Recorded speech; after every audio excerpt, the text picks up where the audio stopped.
네, 우리 이제 시간이 됐습니다. 우리 마음을 정돈하시고 우리 모두 자리에서 일어나셔서 우리 주역에 맞춰서 2부 예배 시작하도록 하겠습니다.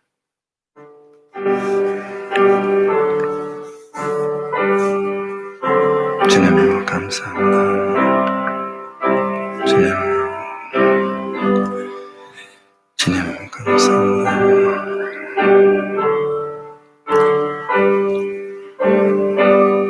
하나님 감사합니다. 하나님 감사합니다. 주옵소서. 주님 감사합니다. 아멘. 이스라엘의 왕인 여호와, 이스라엘의 구원자인 만군의 여호와가 이같이 말하노라. 나는 처음이오니 또한 나는 마지막이라. 나 외에 다른 신이 없느니라. 하나님은 영이시니 예배하는 자가 영과 진리로 예배할지니라. 아멘. 우리의 왕이 되시는 하나님, 주님의 통치를 받는 백성들이 성소로 나와 겸손히 엎드리며 예배합니다. 우리로 주님의 그 크신 위엄을 보게 하시고 하나님의 힘과 능력을 찬송하게 하여 주옵소서. 아버지 하나님, 이 시간 주의 백성들이 하나님 앞에 고백의 기도를 드리기를 원합니다. 사랑의 하나님, 오순절 기간이 다 가고 있습니다. 그동안 저희들은 하나님의 베풀어 주신 큰 은혜를 받았지만은 진정 하나님께 감사하고 헌신하는 일을 소홀히 했습니다. 주의 은혜로 고침을 받은 9명의 나은 자들 같이 제 갈 길로 내달렸습니다. 우리에게 맡겨주신 귀하고 중한 직분을 소홀히 한 채 대마와 같이 세상을 사랑하여 주님을 떠나 살았습니다. 아무런 열매도 없이 저물어가는 이 한 해를 맞이하며 우리 앞에 놓여 있는 이 코로나19로 인해서 불안과 근심과 염려 가운데 오늘도 이 지친 몸을 주님 앞에 올려드립니다. 하나님이여, 우리들을 불쌍히 여겨 주옵소서. 주여, 우리 가슴에 새로운 마음을 심어주셔서 남은 기간을 온전히 주님께 헌신하며 살게 하옵소서. 예수님의 이름으로 이 참여하는 기도를 드립니다. 아멘. 전능하사 천지를 만드신 하나님 아버지를 내가 믿사오며 그 외아들 우리 주 예수 그리스도를 믿사오니 이는 성령으로 잉태하사 동정녀 마리아에게 나시고 본디오 빌라도에게 고난을 받으사 십자가에 못 박혀 죽으시고 장사한 지 사흘 만에 죽은 자 가운데서 다시 살아나시며 하늘에 오르사 전능하신 하나님 우편에 앉아 계시다가 저리로서 산자와 죽은 자를 심판하러 오시리라. 성령을 믿사오며 거룩한 공회와 성도가 서로교통하는 것과 죄를 사하여 주시는 것과 몸이 다시 사는 것과 영원히 사는 것을 믿사옵나이다. 아멘. 네, 우리 다 같이 찬송가 부르겠습니다. 우리 찬송가 88장 내 진정 사모하는 찬송 부르겠습니다.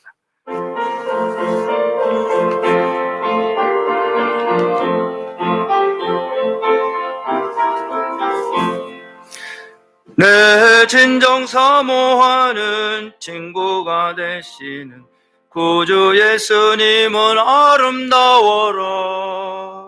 산 밑에 백합하여 빛나는 새벽별 주님 형용할 길 아주 없도다. 내 맘이 아플 적에 큰 위로 되시 나 외로울 때 좋은 친구라.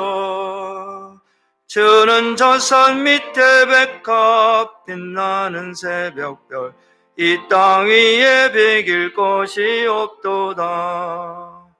내 몸의 모든 염려 이 세상 고락한 나와 항상 같이 하여 주시고 시험을 당할 때에 악마의 계교를 즉시 물리치사 날 지키시는 온 세상 날 버려도 주 예수 안 버려 끝까지 나를 돌아보시니 주는 저 산 밑에 백합 빛나는 새벽별 이 땅 위에 비길 것이 없도다.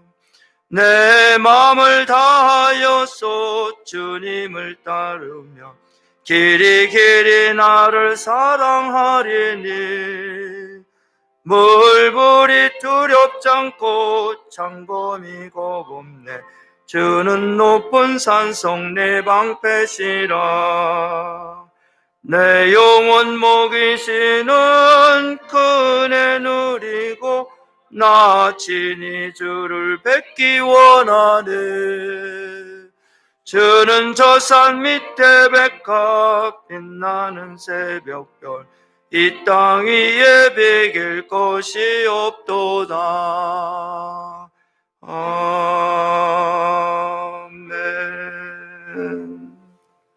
네. 이 시간에 우리 선데이 스쿨 나오셔서 말씀 인도해 주겠습니다. 올라오세요.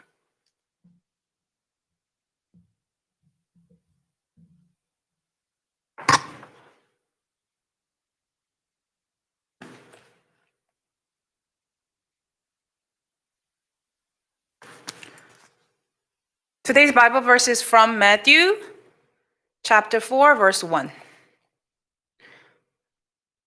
Then Jesus was led by the Spirit into the desert to be tempted by the evil. This is the word of God. Amen. You may be seated. 앉으세요. 할렐루야. 반갑습니다. Have you guys been tempted? 혹시 유혹을 받아보신 적 있으신가요? 다 없으세요? 있으시죠? 다 있으시죠? 한 번, 두 번, 많이, 호영이가 손 들었어. Yes, we've been tempted. We all have been tempted, right? When no one is looking, especially, have you been tempted not to follow God's word and direction? Have you been tempted to test God? Have you been tempted to love something more than God? Yes, we all say yes, right? We all face temptation. Then what is temptation? Yeah, think about temptation. What is temptation? Temptation is wanting to do something which we know we shouldn't do, right? 우리가 하지 말아야 되는데 하고 싶은 마음이 드는 것이 바로 유혹되는 마음입니다, right? For example, if you have tons of homework today and it's due tomorrow, but your friend is asking, hey, join the game right now. We're going to play together, right? Just play a little bit and then do the homework later. You're tempted, right? Then what do you choose? There's always two things. There are always two tools that you can use when you're tempted. One is the way of God, and the one is the way of evil. It's not good and bad. It's way of God and way of evil. So when your friend is tempting you, when you're choosing God's way, what would you do? Do homework, right? Do the right thing, right? The good tool that God gave us is like this. It's good, forgiving, being honest, loving, sharing, patient. The words according to the Bible scripture, right? And the way of evil. If you are tempted to play game, and if you're choosing to play game, you're choosing the way of evil. It's not telling you to do something really horrible, but you're going against God because you are not doing what you are supposed to do, right? In your life, 어른들도 잘 들으세요. 유혹을 당할 때는 항상 하나님의 길과 evil의 길이 있습니다. There's only two ways. There's no other ways. There's no in between. 하나님의 방법 아니면 사탄의 방법입니다. Right? What are you going to choose? 하나님.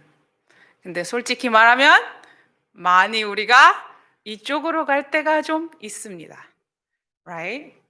I want to look at the way how Jesus was tempted. Right? According to today's verse. After Jesus was baptized, he went out into the desert to pray. He stayed there for a long time and he got very hungry and he didn't eat for a long time and he was trying to listen to God and what he was trying to listen to what God was saying. I'm sure he was starving, right? And he was in the desert. Suddenly, the Satan came along and said to Jesus, "There's no reason for you to be hungry. If you're the Son of God, which you say you are, you could take one stone and then command it to turn into bread." Satan tempted him. And there was two ways that Jesus could have answered, right? What could have Jesus said? One way of God, one way of evil. He could have said, "All right, I'm hungry. I can do anything, so I can turn the stone into the duck, right? The bang, then I can eat it." Which way do you think Jesus chose? God's way. According to the Bible, Jesus said, "Well, do not put the Lord," oh, no, that's not it, sorry. "Man shall not live in the bread alone, but by every word that comes from the mouth of the God." That was according to scripture, right? Jesus chose the way of God, right? There are two more temptations, but every time Jesus chose to follow God's word. Amen? Amen? Amen, right? 3 times the devil tempted Jesus and tried to get him to sin, get him to listen to devil, to follow what devil said. But you know what Jesus did? Jesus said, "No, I'm not following you. I'm following God only. I'm choosing God's way only."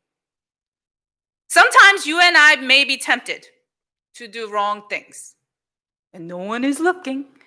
You feel like, "Oh, well, nobody knows this. 아무도 모르는데 뭐 조금 나쁜 짓 하면 어때?" Right? There's always God's way and evil's way. You know what the problem is? More you choose God's way, you're giving more space in your heart for God. Do you understand?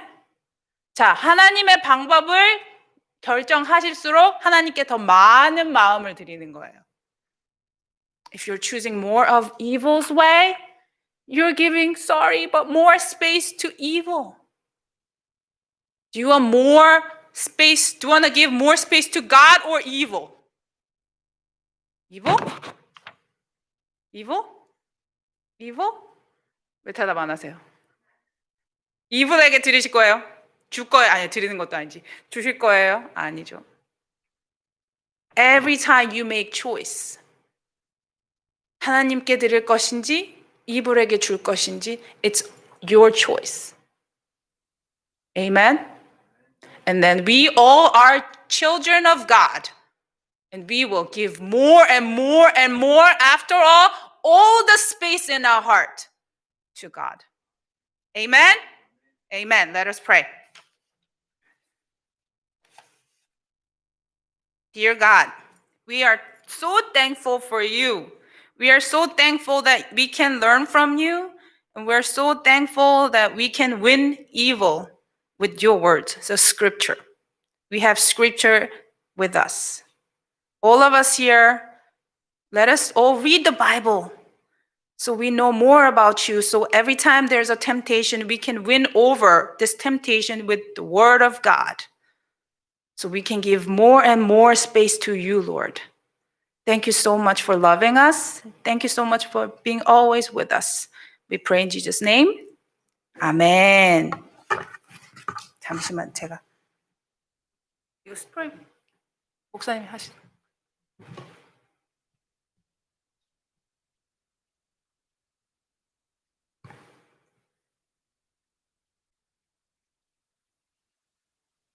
우리 모두 자리에서 일어나셔서 또 계속해서 우리 하나님 말씀 보도록 하겠습니다. 고린도전서 1장 우리 23절에서 우리 29절 말씀이죠. 우리 같이 한 목소리로 합독하도록 하겠습니다. 23절부터입니다. 우리는 십자가에 못 박힌 그리스도를 전하는 유대인에게는 거리끼는 것이요 이방인에게는 미련한 것이로되 오직 부르심을 입은 자들에게는 유대인이나 헬라인이나 그리스도는 하나님의 능력이요 하나님의 지혜니라. 하나님의 미련한 것이 사람보다 지혜 있고 하나님의 약한 것이 사람보다 강하니라. 형제들아 너희를 부르심을 보라. 육체를 따라 지혜 있는 자가 많지 아니하며 능한 자가 많지 아니하며 문벌 좋은 자가 많지 아니하도다. 그러나 하나님께서 세상에 미련한 것들을 택하사 지혜 있는 자들을 부끄럽게 하려 하시고 세상에 약한 것들을 택하사 강한 것들을 부끄럽게 하려 하시며 하나님께서 세상에 천한 것들과 멸시받는 것들과 없는 것들을 택하사 있는 것들을 폐하려 하시나니 이는 아무 육체라도 하나님 앞에서 자랑치 못하게 하려 하심이라. 아멘. 고마우신 하나님, 오늘 우리에게 주신 하나님의 귀한 말씀, 생명의 말씀을 통해서 우리에게 크신 은혜를 더하시고 이 말씀을 선포하고 대언할 우리 백한혁 우리 세님 한인총회 감독 목사님의 성령의 기름 부으시고 전하는 귀한 종을 통해서 온 성도들이 하나님을 경험하는 성령의 기름 부음이 있게 하여 주옵소서. 예수님의 이름으로 축복하며 기도합니다. 아멘. 모두 자리에 앉아주시기 바랍니다. 제가 특별히 오랜만에 우리 감독 목사님 저에게 오셨어요. 그래서 제가 2주 전서부터 안내를 해드렸는데 그래서 다시 한번 소개해드리겠습니다. 우리 CNM의 한인총회 감독 목사님이시고요. 이제 올해로 우리 감독 목사님이 감독직을 다 수행을 하시고 한 10년 가까이 하셨어요. 그래서 이제 내년부터는 새로운 감독이 오십니다. 그래서 이제 감독 목사님 마지막 이제 소임을 다 하시고 감독직을 하시면서 저에게 오셔서 마지막으로 이렇게 설교를 해주셔서 너무 감사를 드리고요. 오늘 오신 우리 감독 목사님께 다시 한번 감사드리고 말씀 증거할 때 많은 은혜 받으시기를 주님의 이름으로 축복합니다. 목사님 올라오시죠.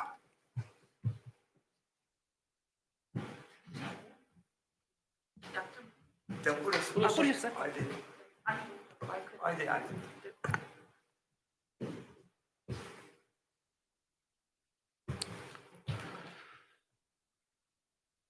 여러분 안녕하세요. 진짜 오래간만입니다. 그동안 잘들 지내셨습니까? 뭐 이렇게 얼굴 대하고 만나니까 참 좋습니다. 거의 1년 동안 코로나19 때문에 경제 활동도 멈추고 교회 모임들도 많이 제약을 받고 그렇습니다. 코로나 환난으로 교회 모임이 억제가 되니까 활동이 위축이 되니까 알게 모르게 우리 신앙에도 영향을 많이 줍니다. 근데 여러분 하나님은요 코로나로 가지고 우리를 연단하시는 중입니다. 우리는 연단을 받아서 강해질 것이고 그리고 코로나 위기를 극복할 겁니다. 그래서 오늘은 참 여러 가지로 우리가 어려운 상황 속에 있지만 이 하나님의 세상에서는 하나님의 세상이 사실은 전 세상이에요. 우주. 이 약한 자들이 강한 자들을 이기는 일이 일어났는데 세상에서는 안 그렇죠. 우리 일반 세상에서는 힘이 있어야 돼요. 힘이 있어야 약한 자들을 누르고 자기가 성공할 수 있는데 하나님은 그렇게 안 하십니다. 그래서 오늘은 그런 어떻게 그 하나님의 세계 전 우주에서 약한 하나님께서 약한 자를 들어서 강한 자들을 부끄럽게 하시는지 그게 우리들의 삶에서는 어떻게 나타나는지 그런 걸 살펴보려고 합니다. 요즘 세상이 되게 어수선하죠. 우선적으로 코로나가 우리를 아주 너무나 힘들게 하고 있지만 코로나는 아까 말씀드린 것처럼 이제 곧 지나갈 겁니다. 미국 정치도 굉장히 혼란스럽습니다. 시도 때도 없이 시위가 일어나고 시위로 끝나지 않고 약탈, 폭동 그리고 우리 비즈니스하는 우리 한인들은 정말로 피해가 많습니다. 그런데 대통령 선거가 끝났잖아요. 그러니까 이제 그 소요도 조금 지나면 잠잠해질 겁니다. 그런데 진짜로 심각한 것은 미국이 영적으로 굉장히 혼란스러운 그런 시대에 들어갔다는 겁니다. 우선 기독교 신자들이 빠르게 줄고 있어요. 그리고 무신론자들이 가파르게 늘어나고 있습니다. 이 현상은 이민교회에서도 똑같이 일어납니다. 아마 여러분 주변에서도 그 교회를 안 다니는 사람들이 점점 늘어나는 걸 여러분이 볼 겁니다. 그리고 이제 오늘날은 사람들이 점점 더 성적인 자유를 한도 끝도 없이 추구를 하고 동성애, 그다음에 동성 결혼, 또 성전환 이런 거를 하는데 그거가 이제는 당연한 권리가 됐어요. 그래서 우리가 거기에 대해서 뭐라 그러면 우리는 편협한 자다라는 비난을 받게 되고 궁지에 몰리게 됩니다.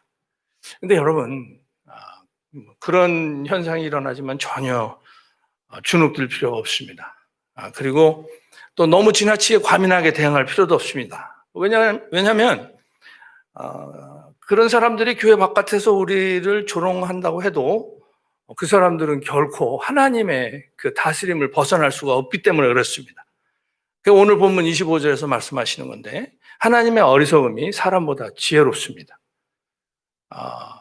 그래서 사람들이 교회를 떠나면 되게 인본주의자가 되고 세속주의자가 되고 심지어는 이제 아무데도 안 다니는 무신론자들이 되는데 그런 사람들이 교회 다니는 우리들을 보면서 어리석다 하고 조롱을 합니다.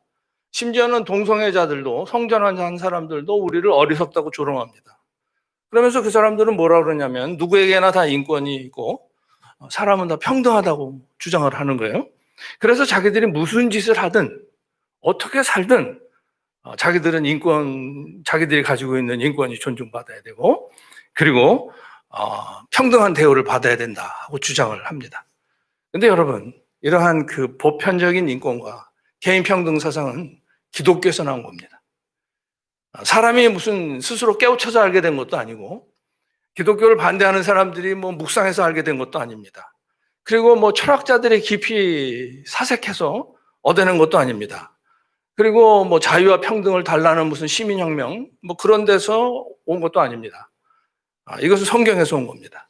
성경의 첫 책인 창세기 1장부터 하나님이 이르시되 우리의 형상을 따라 우리의 모양대로 우리가 사람을 만들고 그러니까 우리 사람은 하나님의 형상으로 지음받은 겁니다.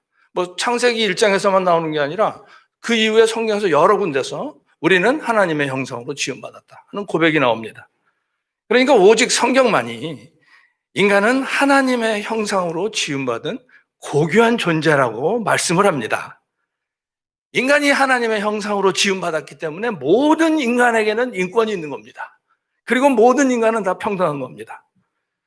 니체, 아주 유명한 철학자가 있어요. 신은 죽었다라는 그런 말을 한 사람이에요. 그런데 그 사람은 또 뭐를 알았냐면 그 죽은 신이 가르쳐 준 그 여러 가지 진리들에 사람들이 다 붙잡혀 있다는 거예요. 거기서 헤어나지를 못하고 있다는 거예요. 그래서 니체는 그걸 알았어요. 그래서 니체가 그렇다.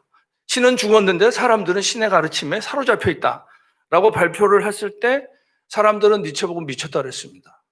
왜냐하면 신은 죽었다 하면서 그 죽은 신의 가르침이 사람들을 붙잡고 있다 이렇게 얘기를 하니까. 근데 여러분, 사람들이 그 신의 가르침에 사로잡혀 있는 것은 사실입니다. 아까 제가 말씀드린 것처럼 교회를 떠난 사람들, 우리 교회 다니는 사람들을 조롱하는 사람들도 실제로는 하나님이 주신 인권과 하나님이 주신 평등을 보물처럼 붙들고 있는 겁니다. 오늘날 많은 사람들이 교회를 떠나고 있지만 그들은 하나님의 다스림에서 벗어나지 못합니다. 자, 그러면 그 사람들은 그렇다고 치고 우리 교회에 있는 우리들은 어떻게 해야 합니까? 그 답은 오늘 본문 23절에 있습니다. 십자가에 못 박힌 그리스도. 우리는 십자가를 따르는 사람들이에요. 우리는 십자가를 아주 잘 알고 있습니다. 십자가는 우리에게 굉장히 가까이 있어요. 교회에도 걸려 있고 여러분 가정에도 걸려 있을 것이고 여러분 사업장에도 걸려 있을 것이고 어떤 사람은 십자가를 목에 걸고 다니기도 하고 어떤 사람은 십자가를 귀에 달고 다니기도 합니다. 자, 이렇게 십자가는 우리들에게 가까이 있는데 오늘 본문이 뭐라고 말씀하냐면 십자가는 이방인들에게 미련한 것이다 이렇게 말씀을 하는 거예요. 그러니까 십자가에서 죽으신 그리스도는 사람이 이해할 수 없는 모순인 겁니다. 이해가 안 되는 거예요. 그래서 지금도 믿지 않는 사람들은 십자가의 예수를 이해를 못 합니다. 왜? 신인데, 절대적인 신이 처참하게 죽었다는 것이 말이 안 되는 겁니다. 어떻게 신이 처참하게 죽을 수가 있느냐 하는 거예요. 요즘 사람들은 그것보다도 더 이해가 안 되는 게 부활이에요. 그래서 부활을 이해를 못 하는 거예요. 뭐 사람이 어떻게 죽었다가 다시 살아. 그렇죠? 이건 뭐 경험적으로도 그렇고, 의학적으로도 그렇고, 과학적으로도 그렇고, 말이 안 된다고 생각을 하는 거예요. 그런데 여러분 한번 생각해 보세요. 신이 죽지 않는 건 당연한 겁니다. 세상에 죽는 신이 어디 있어요? 그죠?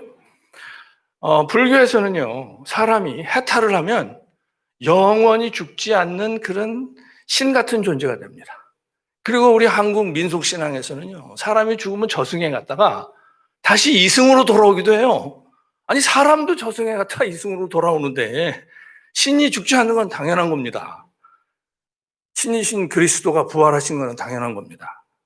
그런데 만일 어떤 사람이 십자가에서 치욕스럽게 처형당한 사람을 보고 신이라고 그러면 사람들은 다 그렇게 말하는 사람 보고 미쳤다고 그럴 거예요. 그래서 사도 바울이 오늘 본문 23절에서 십자가의 그리스도는 유대인들에게는 거리끼는 것이고 이방인들에게는 미련한 것이라고 말하는 겁니다.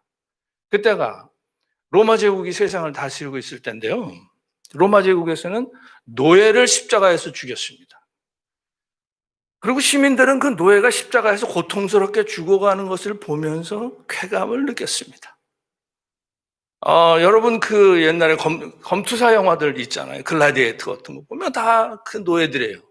그 노예들 싸움꾼들 싸움을 붙여가지고 정말 처절하게 죽어가는 것을 보면서 즐기는 겁니다. 그러니까 그 시대의 십자가 형벌은 시민에게는 적용되지 않습니다. 노예를 죽일 때 사용하든지 아니면 그야말로 능지처참할 죄인을 처형할 때나 쓴 겁니다. 그러니까 십자가의 그리스도는 사람들이 볼 때 노예든지 아니면 능지처참한 죄를 지은 흉악한 죄인이었던 겁니다. 그런데 그렇게 죽은 사람이 하나님이라고요. 그거를 누가 이해를 했겠습니까?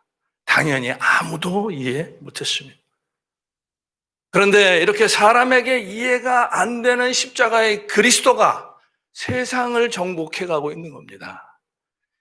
왜냐? 예수님의 제자들은 십자가의 그리스도가 하나님이시란 것을 알았습니다.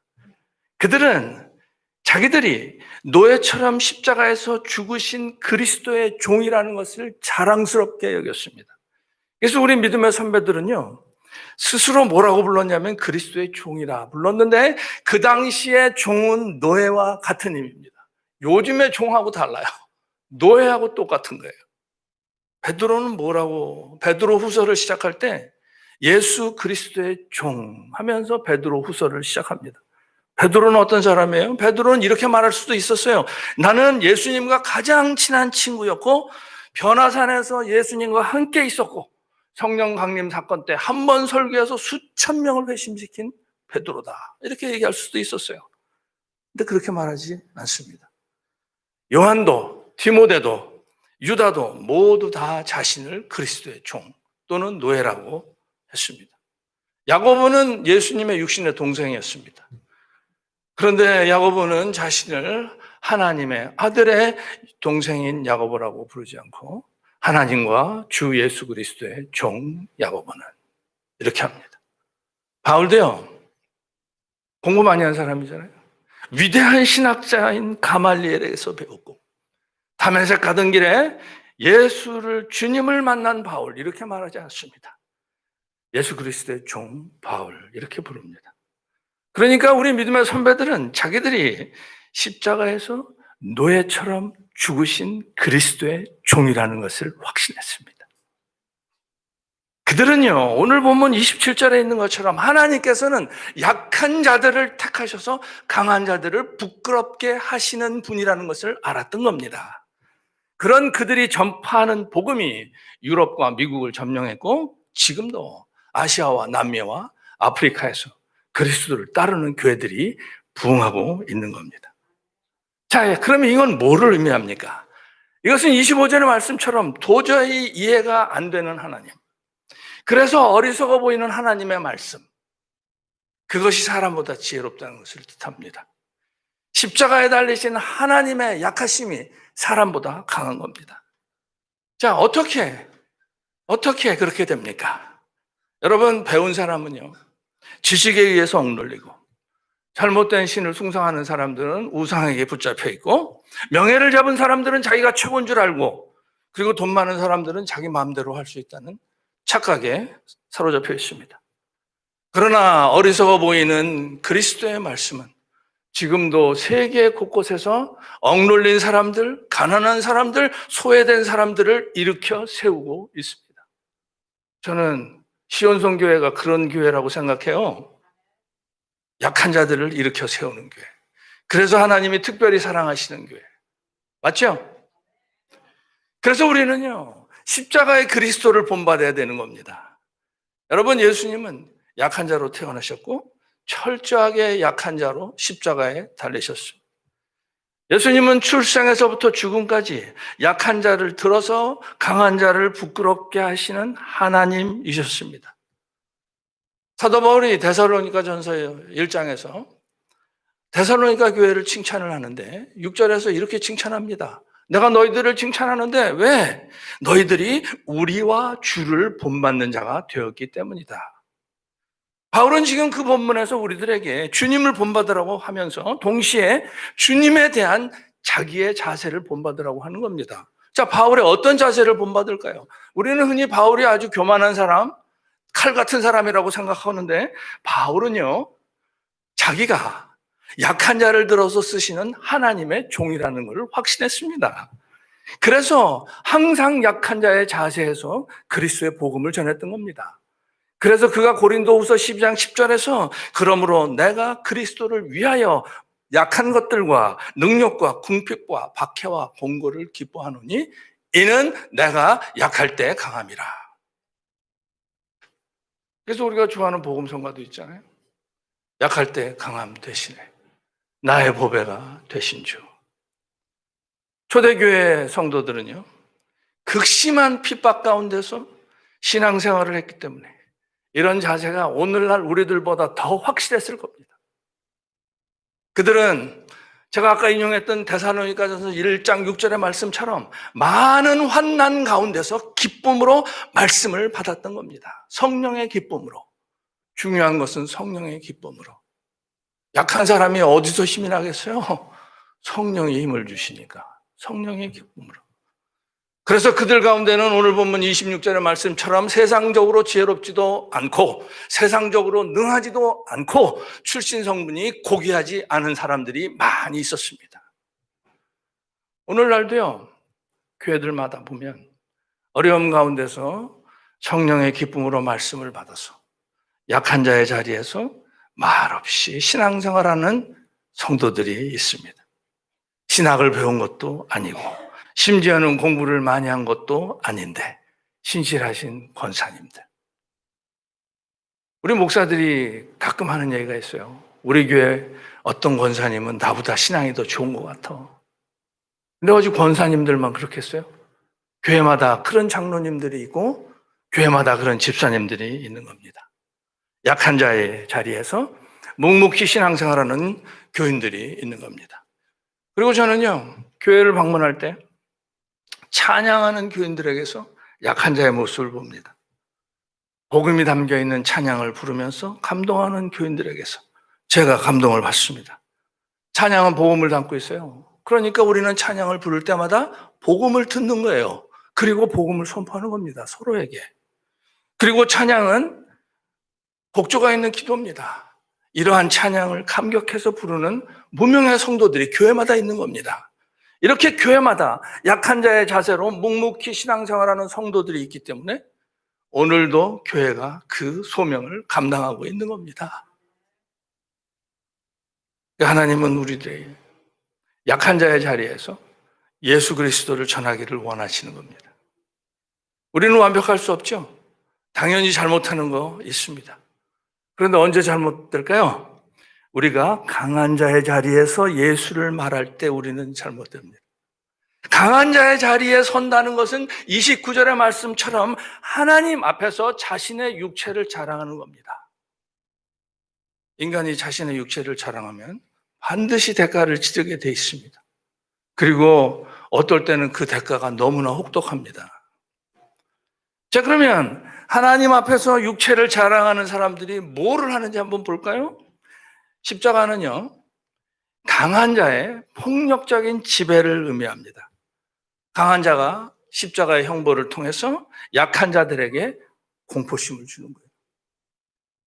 아주 잔인하게 죽여서 약한 자들이 대들 맘도 품지 못하게 만드는 겁니다. 그래서 강한 자들이 그리스도를 십자가에서 처참하게 죽였던 겁니다. 그런데요, 교회가 강한 자의 자리에서 그리스도를 전한 적이 있었어요. 그래서 필연적인 대가를 치르기도 했습니다. 십자군 운동, 십자군, 명분은 너무나 좋잖아요. 그런데 그리스도의 이름으로 수많은 사람을 학살했어요. 마녀재판, 중세시대에 가톨릭 교회에서 많은 사람들을 사탄의 앞잡이로 몰아서 죽였습니다. 그 중에는 개신교 신자들도 있었어요. 우리 믿음의 선배들. 그리고 교회가 노예 제도를 옹호하기도 했습니다. 노예가 이게 제대로 하는 거라는 거예요. 그렇죠? 미국도 최근에 그 노예 제도를 옹호했던 거에 대해서 회개를 했어요. 그게 얼마 안 돼요. 미국 교회가. 히틀러가 수많은 유대인들을 학살할 때 신학에 뛰어난 독일 교회가 히틀러를 지지했습니다. 히틀러의 권력이 무서워서 그랬을까요? 아닙니다. 교회가 강한 자리에 서면 이런 말도 안 되는 일들이 일어나는 겁니다. 오늘날 사람들이 교회를 떠나는 여러 가지 이유가 있을 겁니다. 그 중에 하나가 교회가 강압적이기 때문에 그렇습니다. 진리를 말하는데, 사랑을 말하는데 약한 자의 자리에서 하지 않고 강한 자의 자리에서 하기 때문입니다. 여러분은 이런 말을 들으면서 아마 이렇게 생각하실지도 모르겠어요. 아니, 내가 강하다고? 아니야, 나 약해, 나 연약해. 나는 강한 자의 자리에서 예수님을 말한 적이 없어. 이렇게 생각하실지도 모르겠어요. 자, 그러면 한번 이 얘기를 하나 들어보세요. 어느 따뜻한 일요일 아침에, 주일 아침에 나는 두 딸과 함께 교회로 걸어가고 있었다. 큰 길을 건너서 교회로 향하는 옆길로 들어섰을 때 수염도 깎지 않고 남루한 옷을 입은 한 노인이 비틀거리고 걷고 있었다. 그가 우리를 보고 애원했다. 나 좀 도와줘요. 나는 그 노인을 교회로 데리고 갔고 예배 후에 그 노인은 교회 집사들을 통해서 필요한 것들을 공급받았다. 또한 그날 교회에서 느낀 사랑과 환대로 인해서 노인은 그 이후에 우리 교회에 계속 나오게 되었다. 교회는 그 노인에게 숙소를 제공했고 그 노인을 중독 상담하는 봉사단체에 연결을 시켜줬다. 할렐루야. 이렇게 되면 좋겠는데 현실에서는 이 이야기가 조금 다르게 전개됩니다. 나를 향해 애원하는 그 노인의 목소리를 듣는 순간 나는 혹시 그와 눈이 마주치지는 않을까 해서 바닥만 보고 걸었다. 교회로 가는 발걸음을 더 빠르게 재촉했다. 그리고 자신을 설득했다. 나는 저 사람이 필요로 하는 도움을 줄 수 있는 사람이 아니야. 그 사람은 집도 없고 보나마나 정신질환도 있을 거야. 게다가 지금 나는 내 딸들하고 있는데 내 딸들의 안전도 챙겨야 되지 않냐. 또 요즘에 어떤 시대냐. 코로나가 지금 이렇게 유행하는데 누군지도 모르는 사람하고 접촉하는 건 말이 안 되지. 우리는 이렇게 자기도 모르는 사이에 선한 사마리아인의 비유에 나오는 레위인처럼 행동합니다. 한 유대인이 강도를 당해서 길에 쓰러져 있는데 제사장과 레위인 그냥 지나쳤고 유대인이 멸시하는 어떤 사마리아인이 쓰러져 있는 유대인을 돌봐줬습니다. 누가복음 10장에 나오는 예수님의 사마리아인의 비유입니다. 사람들은 예수님을 찾아와서 예수님을 시험하는 사람은 누가 내 이웃입니까? 하는 것을 물어보면서 거기에 관심이 있었는데 예수님은 이 비유를 통해서 고난당한 자의 이웃이 될 건지 말 건지 선택하라고 요구하시는 겁니다. 우리들도 예수님을 시험했던 사람들처럼 누가 나의 이웃입니까를 따지고 있는데 예수님은 우리에게 고난당한 자의 이웃이 되라고 요구하시는 겁니다. 우리는 도움이 필요한 이웃을 보고도 그 사람 곁에, 다시 말해서 약한 자의 자리에 있지 않고 종교적 의무를 수행하기 위해서 그에게서 도망을 칩니다. 십자가의 그리스도를 본받지 않을 때 우리는 강한 자의 자리에서 예수님을 말하게 되고, 그때 우리는 예수의 사랑과 정의를 말하는데 잘못되는 겁니다. 그래서 만일 우리에게 잘못이 있다면 그것은 강한 자의 자리에서 예수를 말하고 정의를 말하고 사랑을 말한 겁니다. 강한 자의 자리에서 섬기고 봉사한 겁니다. 만일 그랬다면 회개해야 합니다. 회개가 뭔지 이야기 하나 해드릴게요. 바람난 남편 이야기예요. 아내는 애들을 키우느라고 고생했습니다. 시장판에서 생선 장사하면서 돈 하면서 살았습니다. 그런데 아내가 죽을 병에 걸렸습니다. 자궁암이 전신에 퍼진 겁니다. 남편의 마음이 짠합니다. 아내의 병수발을 듭니다. 그런데 병은 점점 깊어집니다. 아내가 단풍놀이를 가고 싶다고 합니다. 단 하루도 쉬지 못하고 살았던 아내입니다. 남편이 다방마당과 바람이 나서 단풍놀이를 간다 했을 때도 시장에서 돈만 벌었던 아내였습니다. 그런 아내가 단풍놀이를 가자고 합니다. 몸이 너무 허약해져서 안 될 텐데 하도 간청을 하니까 단풍놀이를 갑니다. 거기서 아내가 말합니다. 한 번만 더 단풍놀이에 오면 좋겠다. 남편의 눈에서 눈물이 흐릅니다. 너무너무 미안합니다. 평생을 약한 자리에서 강한 남편을 참으면서 살다가 죽어가는 아내입니다. 남편은 아내를 너무 늦게 사랑하게 된 것이, 너무나 짧게 사랑할 수밖에 없는 것이 미안합니다. 너무너무 미안합니다. 다시 산다면 결코 그렇게 살지 않으리라. 사랑하는 여러분, 예수님이 마치 이 아내 같지 않습니까? 우리는 고개 빳빳이 들고 저 잘난 맛에 사는데, 봉사도 그렇게 하는데, 섬기는 것도 그렇게 하는데, 예수님은 십자가라는 처참한 자리에 스스로 가셨습니다. 예수님은 아주 하찮은 집의 아기로 태어나셔서 갈릴리에서 사셨는데, 갈릴리는 로마나 대도시 사람들이 볼 때 들어보도 못한 완전 깡촌이었습니다. 그리고 죽으시는 모습은 약하다 못해서 범죄자요 노예의 죽음과 같았습니다. 우리를 사랑하시기 때문에 그러신 겁니다. 하나님의 아들이 나 같은 자를 살게 하신 겁니다. 그래서 우리는 하나님의 아들을 믿는 믿음으로 살고, 믿음으로 사랑하고, 믿음으로 섬기는 겁니다. 하나님은요, 우리가 십자가의 그리스도를 본받아서 약한 자의 자리에서 사랑을 베풀고 정의를 구현하고 복음을 전하기를 바라십니다. 24절에서 고백하잖아요. 부르심을 받은 우리들에게 십자가의 그리스도는 하나님의 능력이고 하나님의 지혜입니다. 부르심을 받은 우리는 십자가의 그리스도를 본받아야 합니다. 사람들이 교회를 떠나고 교회 바깥에 있는 사람들이 우리를 조롱하는 이 시대에 우리에게 본질적으로 중요한 것은 약한 자의 자리에서 그리스도의 사랑과 정의와 복음을 전하는 겁니다. 사랑하는 여러분, 주님처럼, 바울처럼 약한 자의 자세로 살고 섬기고 예수를 전합시다. 그렇게 하시겠다고 다짐하시겠어요? 다짐하는 성도들에게 복이 있을지어다. 여러분, 약한 자가 어떻게 강한 자가 될까요?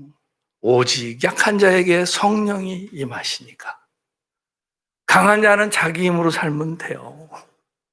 그러다가 깨지는 거예요.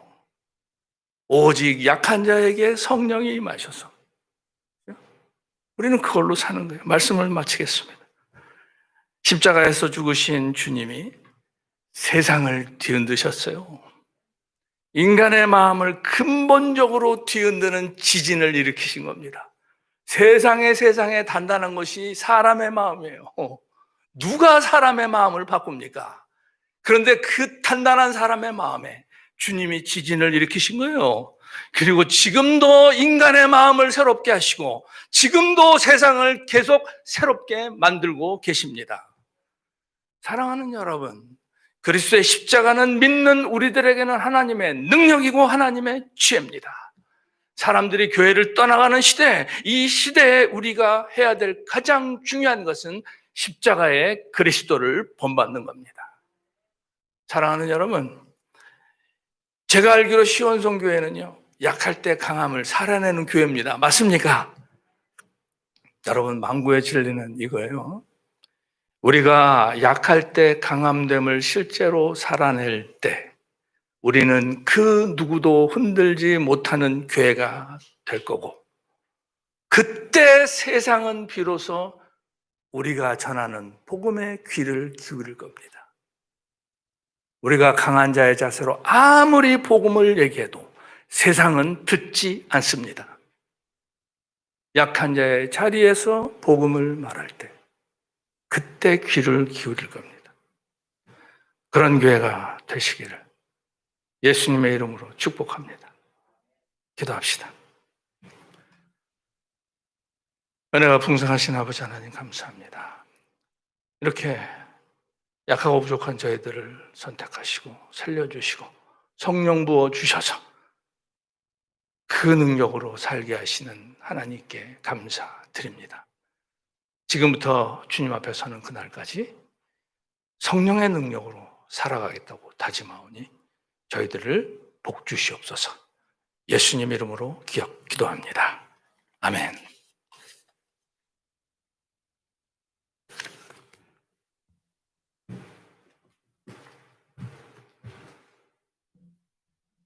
제가 몇 가지만 강구하겠습니다. 오늘 말씀 전해주신 목사님 감사드립니다. 여러분 가지고 계신 주보에 있는 내용인데요. 먼저 지난 2주 전서부터 우리 교회에 이 성전 지붕 공사를 다 토요일에 마쳤습니다. 성도님이 또 섬겨주셔서 지금 엄청난 공사를 다 부담하시고 해주셨어요. 이 코로나 때문에 성도들이 어렵고 힘든 가운데도 섬겨주시고 또 성전도 이렇게 큰 공사를 맡아서 섬겨주시고 그래서 다시 한번 하나님께 감사와 또 찬송과 영광 올려드립니다. 고맙습니다. 그리고 이제 다음 주에는 추수감사 주일인데 추수감사 주일날 3명을 세례를 베풀게 됐습니다. 이 어려운 시기에 예수 믿지 않는 사람들 또 여러분들 같이 합력해서 전도해서 3사람을 하나님 앞에 올려드리는 세례 이준 형제와 또 박영미 자매 또 서석영 청년 3사람을 전도했어요. 그동안 제가 한 5주 동안은 계속 집으로 방문해서 성경 공부를 가리키고 지도하고 그래서 예수님을 영접하고 같이 교제하고 그래서 이제 다음 주에 세례식을 합니다. 하나님이 가장 기뻐하시는 것이 이거예요. 저도 목회하면서 매년 세례를 이렇게 주고 그러는데 가장 큰 기쁨입니다. 여러분 감사를 드리고요. 계속 기도해 주시고 일부 예배 때 세례식을 하겠습니다. 그리고 저희 교회 교인 카톡방에 초대되신 분들은 수요 성경 공부 모임, 또 새벽기도, 또 금요일 이 플러스 성경 공부, 또 주일날 있습니다. 그러니까 여러분들이 교인 카톡방을 항상 보시고요, 안내도 받으시고 성경 공부에 참여해 주시고 그렇게 해주셨으면 고맙겠습니다. 이제 우리 모두 자리에서 일어나셔서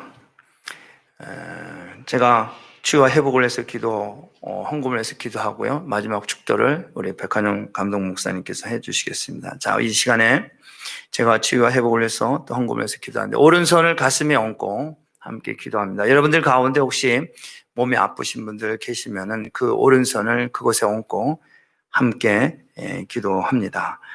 왜냐하면 오늘 우리의 약한 바로 그것을 하나님 만져주시고 또 치료하시고 영광 받으십니다. 이런 믿음을 가지고 함께 우리 통성으로 기도하겠습니다. 기도합니다. 고마우신 아버지 하나님, 은혜와 사랑을 감사를 드립니다. 아버지 하나님, 오늘도 우리에게 이 고린도서서 1장 23절과 29절의 이 말씀을 통해서 우리가 지치고 고나고 약한 우리의 연약함을 아시는 하나님, 아버지 하나님, 아버지 하나님, 우리를 불쌍히 여기시고 긍휼을 베푸시고 은혜를 베푸시기 위하여 하나님의 귀한 종을 통해서 이 말씀을 선포하고 이 말씀을 듣고 아버지 하나님 위로받고 아버지 힘이 되게 하시니 감사를 드립니다.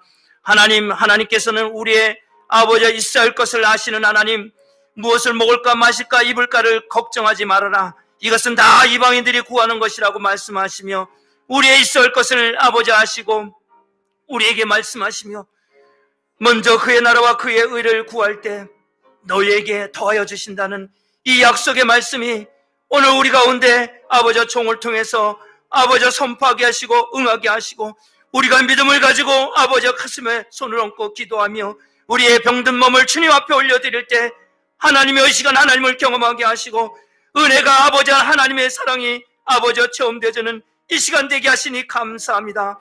아버지 하나님, 우리의 병든 몸을 고쳐주시고 우리의 약한 것을 아버지 강하게 하시고 우리 아버지 미련한 것을 통하여 아버지 하나님 지혜 있는 자를 부끄럽게 하시는 하나님, 아버지 하나님, 우리를 더욱더 아버지 하나님의 쓰임받는 하나님의 귀한 백성들 아버지 시온의 아버지 제단이 되게 하시고 이 제단에 누구든지 들어와 하나님을 예배하고 찬양하고 기도할 때마다 하나님을 뜨겁게 경험하며 찬송하며 나가는 하나님의 백성들 되게 하시고 이 아버지 하나님 이 세상 가운데 빛으로 소금으로 주의 능력을 아버지 하나님이시여 아버지 드러나게 하시고 하나님께 영광을 올려드리는 우리 시온의 모든 성도들 되게 하심을 감사합니다.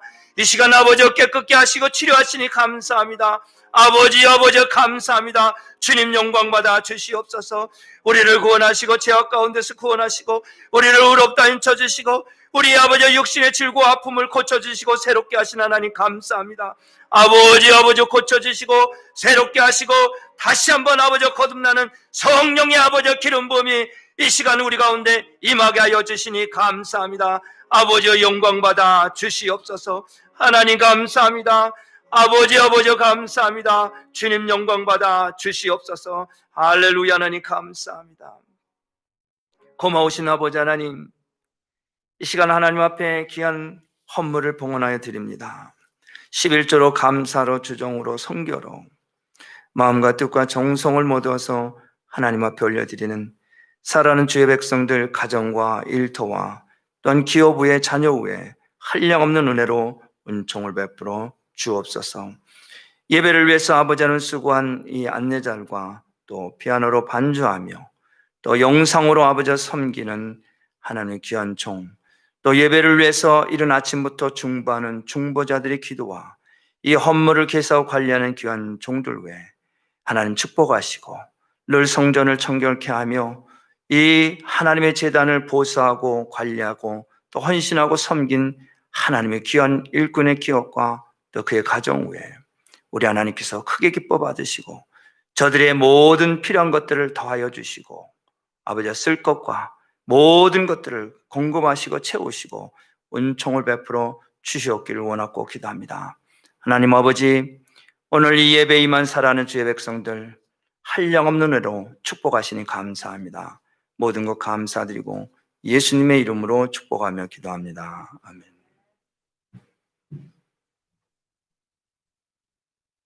이제는 주 예수 그리스도의 은혜와 하나님의 사랑과 성령 하나님의 내주하시고 능력 주심에 약한 자의 자리에서 성령의 능력을 받아서 그것으로 살겠다고 다짐하는 성도들과 시온성 교회 위에 이제로부터 영원토록 함께 하시기를 축원하나이다.